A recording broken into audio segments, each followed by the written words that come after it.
Hi, it's Jeana Brown. I'm doing my first live stream Google Chat. It was suggested to me by some young people because they thought I had a message that would resonate with people. And I'm also happy to do so because I'm proof you can teach an old dog new tricks. I wanted to share something about myself so you'll know who I am and a little bit about where I come from because I think that's important before you will be able to follow what I talk about.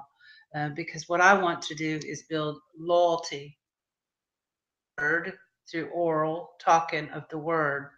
We've heard enough his story.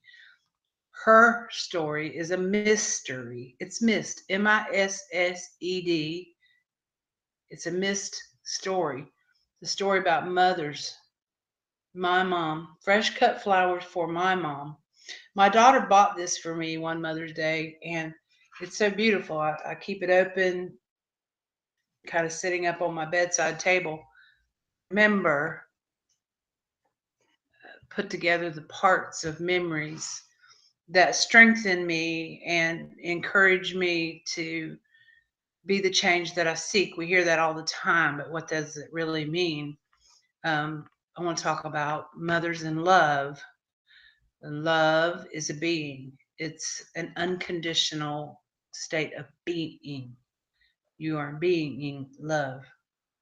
Um, I come from a place called West Virginia in America, and there's this red bandana on the wall says West Virginia Mine Wars.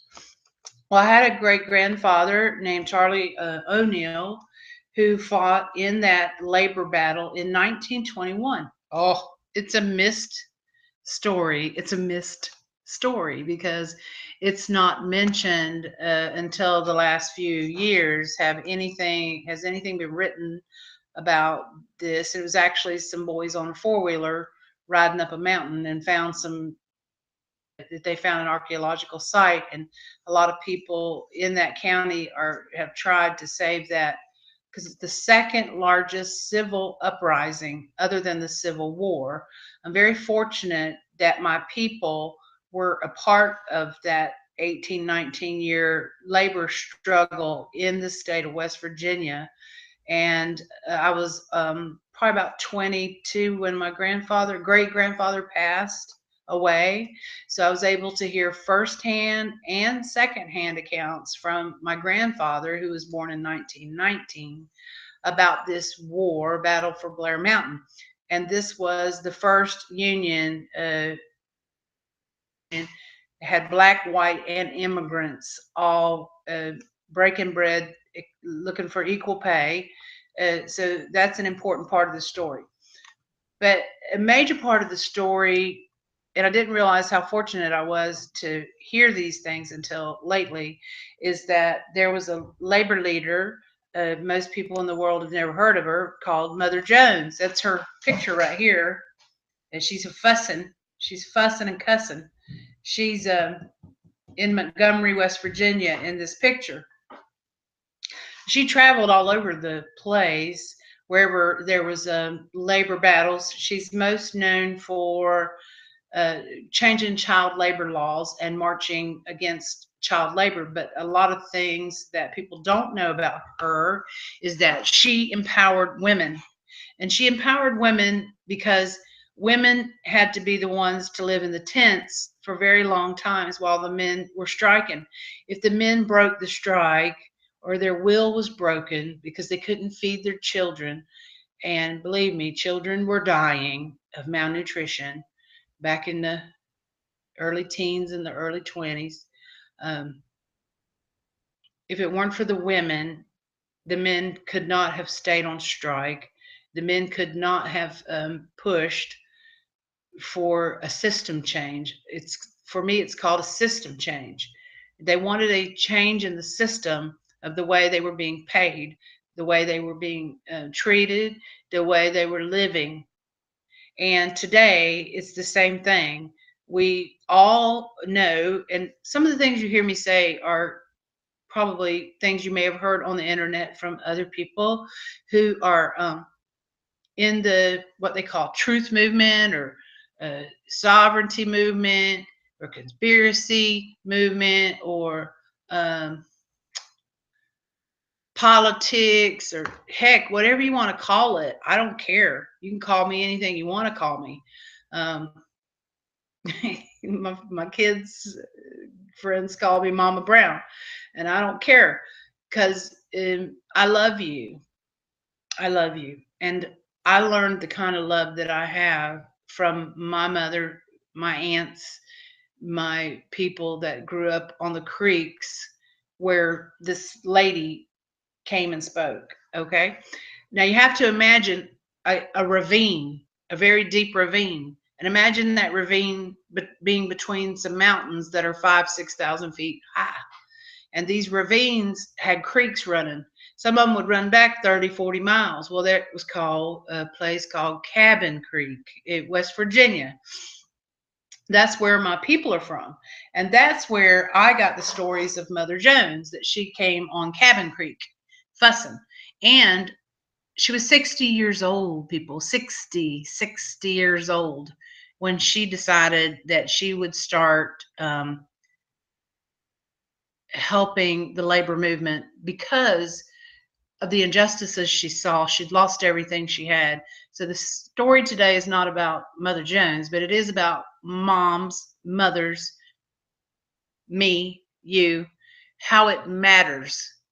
The word matter is also a word from mother or netter, nature, the mother. Okay. So in this little depiction, it says, I asked a man in prison once how he happened to be there, and he said he'd stolen a pair of shoes. Well, I told him if he'd have stole a railroad, he'd have been a U.S. senator. Smart lady, wasn't she? And I like this one because she was clearly about 70 something years old when they caught her coming up Cabin Creek. I'm going to tell you some stories about her coming up there and how she went under aliases and how she was very instrumental in gaining information about the number of guards and the prices in the stores and the major role that she played because they downplayed this woman. Magazine Mother Jones is really not about Mother Jones. My grandfather said that was, well, I don't want to say what he said. But this one, I like this one too. And there is a museum, motherjones.org, and on Facebook, she's at Mother Jones Lives. And if you'll like that page and go visit, there's an interactive map where you can see where she traveled all over the place. She went to Mexico, and they're like, why are you going down there? And she said, well, they asked me to come. And every man is my brother, and every woman is my sister. She's a smart woman. She said, whatever the fight, don't be ladylike. God Almighty made women, and the Rockefeller gang of thieves made the ladies. Now, she was addressing women in 1915 after the Ludlow Massacre when she said that. So don't be ladylike, because God or nature made women. And as women and as the ones who give birth, we know when shit hits the fan and things get bad, women take control. Women have always had to take control. And we do that because we know we have children and grandchildren that are coming after us.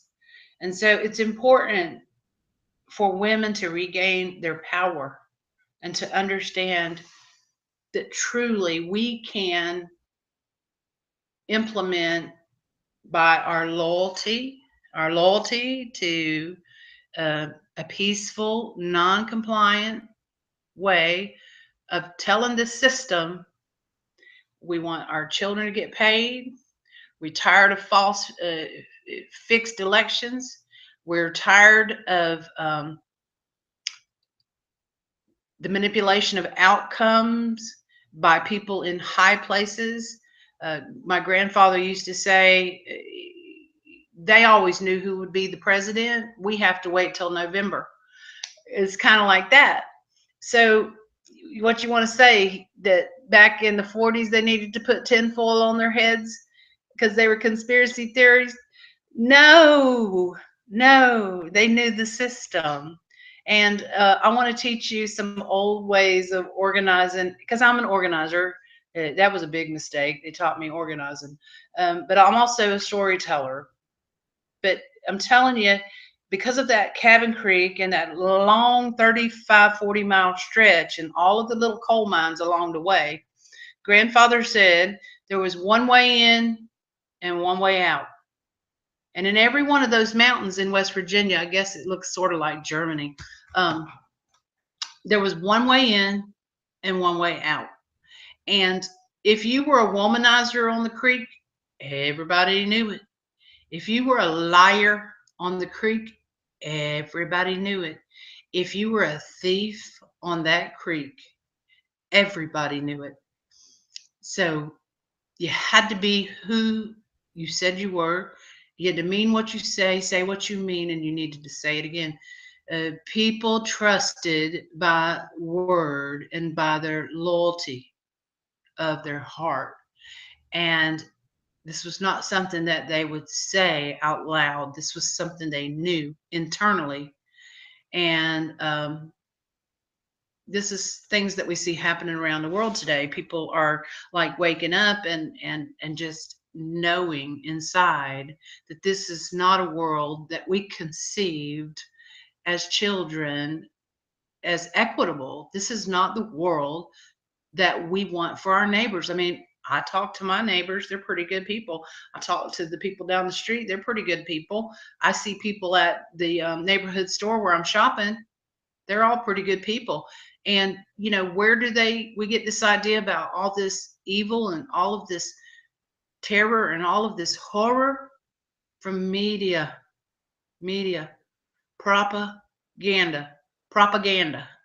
And what I heard when I was a child was that propaganda was propping Pappy up. Pappy, like an old man, my grandfather, Pappy. Propping Pappy up. So for propping Pappy up, who would that be? Well, my friends, it's patriarchy. It's patriarchy, not matriarchy or the mother. It's the father. This is the system of patriarchy that is being propped up by the major media and the hidden hand, whom my great grandfather, 6 or 7, you know, he came behind me. He said, "Corporate master's going to get you." And I would jump. I didn't know who corporate master was, and it would scare me. And I'd say, "Papa, who is corporate master?" And he said, "He's everywhere. You have to be very careful." And you know, maybe the next time I went to visit, another time he'd say, "Corporate master's gonna get you, little girl. Little girl, he's gonna get you for that." And I would say to him, you know, as I got older along the way, because Papa would tell the same jokes kind of over and over, and maybe I'll tell you some of those same jokes. That's the oral word loyalty building through story. It's like a parable, the way Jesus taught. Okay, and this corporate master, as I got older, you know, I'm like, okay, great grandfather, you know, I call him Papa. I said, okay, who is corporate master now? I'm not.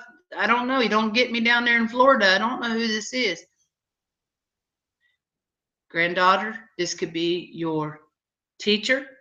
This might be your employer. This might be your mayor. This might be your friend. But corporate master is everywhere. And he will never let you go any higher than he wants you to go. So what do you mean by that, Papa? He said, because if you were born poor, you're going to stay poor. If you was born middle class, you'll likely stay middle class.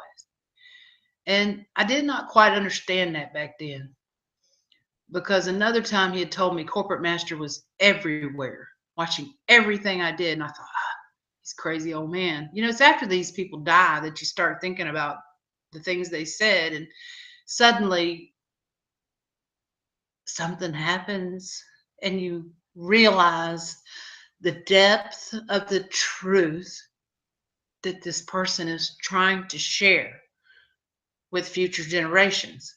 Because think about it, he didn't have a smart TV that could look at me, talk to me, listen to me.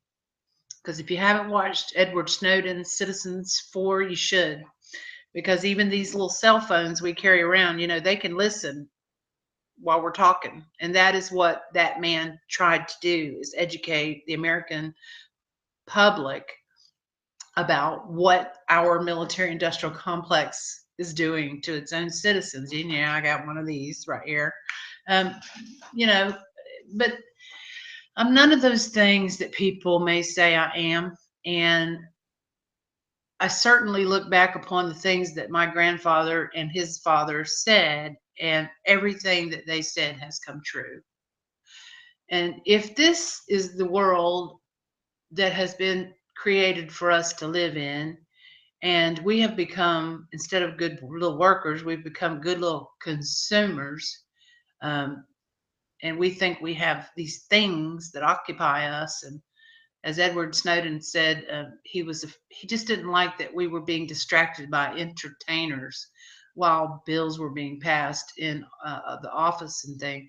I thought that was a very smart reason for giving away his freedom to live here, that he loved us enough to tell the truth. And sometimes, one, you do it unconditionally. You don't worry about the outcome, because for sure, I don't know what the outcome might be of me making this video. I've certainly been ostracized and by practicing my civic duty. I've been, hurt financially through, you know, good old boy systems. Um, and I have people, that in my family that have been involved in labor and also in politics throughout the years, and have many stories to share with you about those things. So, like Mother Jones, who started at 60, I'm 58.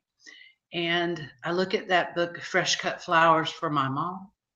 And I'm grateful to be a mother, to have a couple of girls that I hope will continue to pass some stories down, because the word is the bond. And one day, the missed story, or the mystery of the mother will be known to all of us, and that we will understand how much she loves us, and how we live in a perfectly beautiful, beautiful paradise on earth right here, right now. It's our perception that must change. And we must not allow the propaganda, the propaganda. We cannot allow that propaganda to confuse us. Because once you have an ear to hear, you will always hear, and you will be drawn to the truth. Your own soul will draw you to the truth. You have eyes to see, you will see, and you'll be seeing with your eye that is within a good heart. So, when the old ancient Egyptians weighed a person's soul by the weight of their heart, if it weighed more than a feather, they couldn't pass on to a better life. So the populace knew that they needed to be good and make good choices, so that their heart would be light when they die. They wouldn't have a lot of stuff on their conscience, they wouldn't have this problem when they passed to the afterlife. But later glyphs, you see that the priests were kind of holding the scales, the balance scales, because uh, if you paid the priesthood in shucky dolls, in archaeology, I like history and watching that stuff. And they started uncovering all these little clay dolls, and they were like, what are these dolls? Well, what they were is offerings to the temple. And you could buy the lightness of heart, or you could pay for your salvation. Now, I think ever since they realized that they could make some money in a vicarious salvation, selling salvation, I think they've been selling you and I salvation ever since they realized they can make some money off of it instead of telling us live by the lightness of your heart, because my heart is light. I have a lot of love. I'm sending you a lot of love. I'm sending you all the light I have and can resource out, because there's not enough. And if we only knew how bountiful it is, as Jesus said, the field is ripe for the harvest and the workers are very few. So let us continue to make videos to encourage each other to continue this hard work. It's a loving work. It must be done with the hand, as Marty Leeds 33 on YouTube. I love that guy. If you ever get a chance, watch Marty Leeds. He talks about manifesting with our hands. That's our purpose. And I think it was Prince that said, we're here for one of two reasons. I mean, if you want to know why we're here, I thought it was the most profound thing. He said, we're either here to enlighten or we're here to discourage. And I chose to love and enlighten a very, very long time ago. But I'm grateful for my upbringing and the people that taught me, that went before in my generation, in my family. And I'll talk to you more about that, how it was passed down through the mothers. Um, yeah, it's a beautiful thing. And lastly, I would like to say, um, I hear a lot about Black Lives Matter. I don't think I've heard Black Lives Matter talk about Dr. Sebi. And Dr. Sebi is a black man that died in Honduras in jail. And all I want to say about that is it was a crime. It's criminal. The world lost a man. If you watch him on YouTube, Eat to Live or Eat to Die, he tells you it was his mother. His mother taught him the things that he knew and learned. And so, anyone who honors the mother can't be far from wrong. Uh, so, women, this video is to empower you. Um, People, they used to say Jeana Brown on the ground. Yeah, Jeana Brown on the ground. That's when I thought I could do it by politics, and found out that that ain't the way to go. Um, but I am here for you. You can reach me anytime. Leave a comment. I got a website, Jeana Brown, Jeana Brown.com. I'm on LinkedIn, Jeana Brown. Um, I'll be hanging around, and I'll be talking to you more on this YouTube Google Chat thing ever since these youngins said that I could do this live. Because I talk like this all the time when I go to the market or anywhere. I'm always teaching people about Pawpaw and corporate master. We need to talk about that guy. And I like to say they have the checkbook up there in DC, and the bankers and all these people. They got the checkbook. Well, give it back to the wife. The wife can balance the checkbooks. Yeah, because when shit hits the fan, it's always the women, the mothers who make that potato soup, who make that porridge, who make that small way to get by. And you know what? We're a heck of a lot better at running things than most men. And it's not to discard men, but let's discard uh, propaganda. Because if we have a balance of patriarchy and matriarchy, it would be a beautiful world, one worth living in, and we wouldn't have a suicide every 15 minutes in America. I don't know how it is all over the rest of the world, but it's a pretty bad situation. So we see the world around us. We know it's quite a beautiful place. Just look at nature and you know she loves you. But let's work on resonating our hearts to love each other and do this in ways where we are peacefully non-compliant. Oh yeah, that reminds me. I said I was going to teach you an action. Oh, well, I'll have to do it on the next video. Be peacefully non-compliant with the system.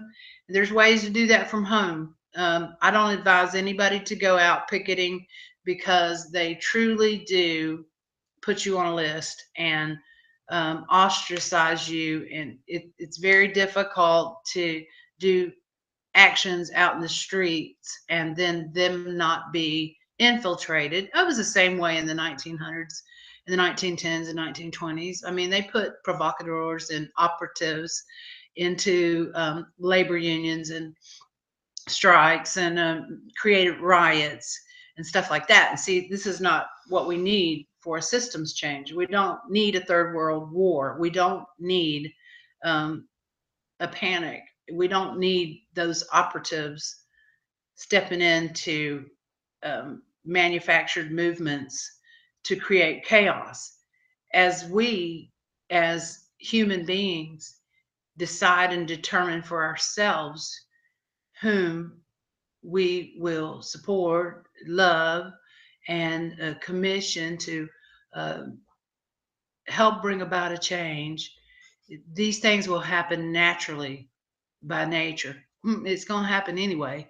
Um, but my preference is that we have an abundance and stop believing the lie of this scarcity, a fear of scarcity, and that some man-made organization can stop world hunger. You know, my aunt just told me this morning if that was the truth, they would have already stopped it. So it's up to us, people.